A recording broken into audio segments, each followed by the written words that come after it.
কিভাবে সারা পৃথিবীর আসল যে স্বর্ণ মুদ্রা এগুলো এরা কিভাবে নিয়ে গেছে এগুলো আমি বিস্তারিত বলেছি। একটা তথ্য বলতে ভুলে গেছিলাম, এটা আজকে শোনাই। গরিব মানুষ, বেশি টাকাও নাই।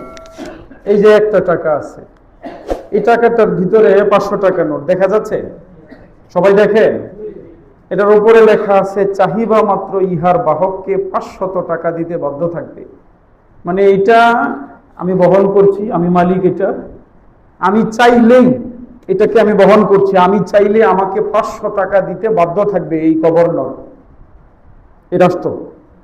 কথা হইল, যদি এইটা দেখায়া চাইলে আবার আমারে 500 টাকা দেয়, তাহলে এইটাও কি 500 টাকা? কথা বুঝেন নাই? এখানে লেখা আছে, চাহিবা মাত্র ইহার বাহককে 500 টাকা দিতে বাধ্য থাকিবে। এটাকে আমি গিয়ে যদি সরকারে দেখায় বলি আমাকে 500 টাকা দেন, আমার 500 আমারে দিয়ে দেন, তো দিয়ে দিবি, তাহলে এইটাও কি টাকা? এটা টাকা না। এটা টাকা থাকলে তো আমি আরে 500 টাকা দেখাই বললাম আমার 500 দেন, আমার কাছে আছে 500, আবার সরকার আমার 500 দিবে, বুঝা গেল এটা টাকা না। তাহলে এটা কি? এটা হলো একটা রিসিপ্ট।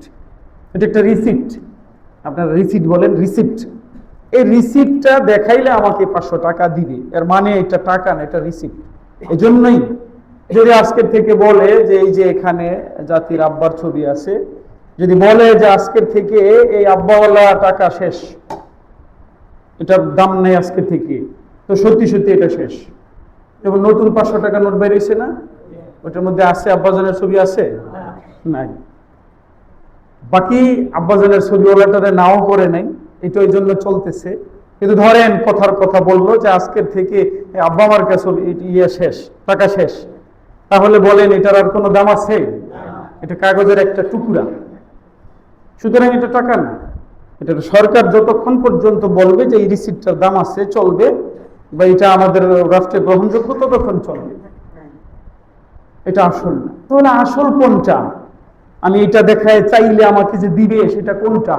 সেটা হলো মূলত আসল প্রকৃতিগতভাবে সৃষ্টিগতভাবে যেটা মুদ্রা, সেটার নাম হলো স্বর্ণ।